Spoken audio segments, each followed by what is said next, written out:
You wake up, glance at your phone, and already feel the day pressing down on you. The meetings, the deadlines, the 8-hour block between you and the person you actually want to be. Somewhere between the alarm and your first coffee, you've probably wished just once that you lived before all of this, before jobs, before schedules, before Mondays. Here's the part that ruins that fantasy almost instantly. Your ancestors didn't have jobs, but they also didn't have days off. There was no clock, but there was still an entire day to survive. So the question is simple. For over 200,000 years, with no offices, no paychecks, and no career ladders, what did a human being actually do between waking up and going to sleep? The first surprise is that the answer isn't constant, exhausting labor. In the 1960s, anthropologist Richard Lee spent months living among the Jew/Hoansi people in the Boredom region of the Kalahari Desert in Botswana, one of the last groups on Earth still living a largely hunter-gatherer lifestyle. He tracked exactly how many hours adults spent finding food. The number stunned him. About 20 hours a week. Not 40, not 60. 20. Anthropologist Marshall Solins used that data in 1968 to make a claim that flipped the entire field on its head, calling early human societies the original affluent society. Not because they had more stuff, because they had more time. So what filled the other hours? This is where it gets interesting. A hunter-gatherer's day wasn't divided into work and leisure the way yours is. It was one continuous flow of small necessary tasks.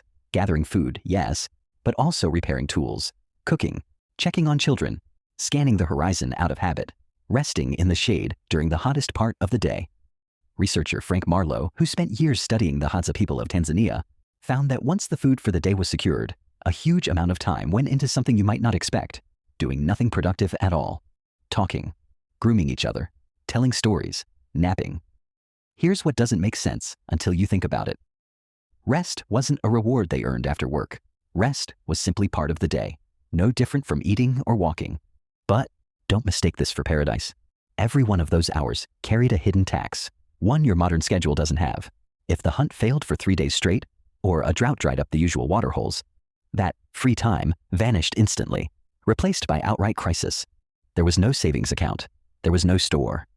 The margin between a relaxed afternoon and a starving week was terrifyingly thin, and everyone in the group knew it. Danger didn't clock out either.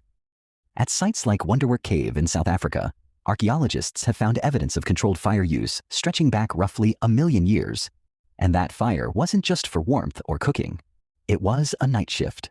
Someone had to stay awake, feed the flames, and listen for movement in the dark, because predators didn't respect rest any more than hunger did. Here's the part that's easy to miss.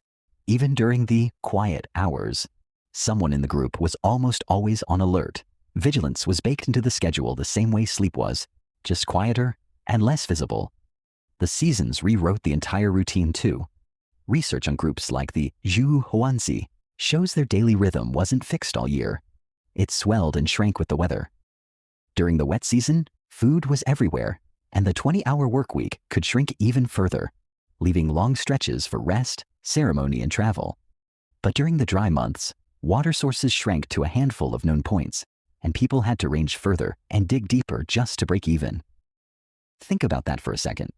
Your ancestors didn't have one schedule. They had at least two, and the switch between them wasn't a choice. It was survival responding to the sky. This is where age and ability quietly took over the schedule instead of a boss. Children as young as 5 or 6 were already gathering, and not just for show. Biologist Kristen Hawkes' research on Hadza grandmothers revealed something remarkable. Older women, long past their own childbearing years, were often the most productive foragers in the entire group, digging up tubers other members couldn't be bothered to find.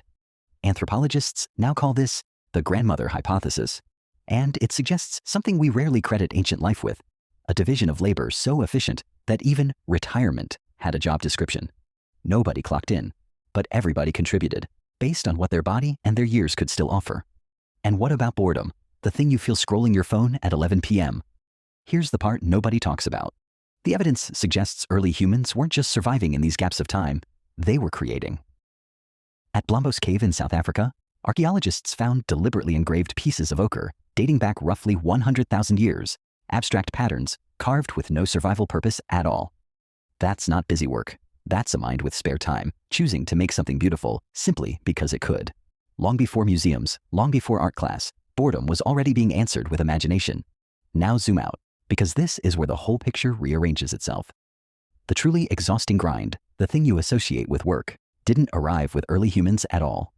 It arrived roughly 12,000 years ago, when groups near the Jordan Valley and the wider Fertile Crescent began settling into fixed farming villages during what's called the Natufian period. Once humans started farming, hours worked actually went up, not down. Crops demanded constant tending.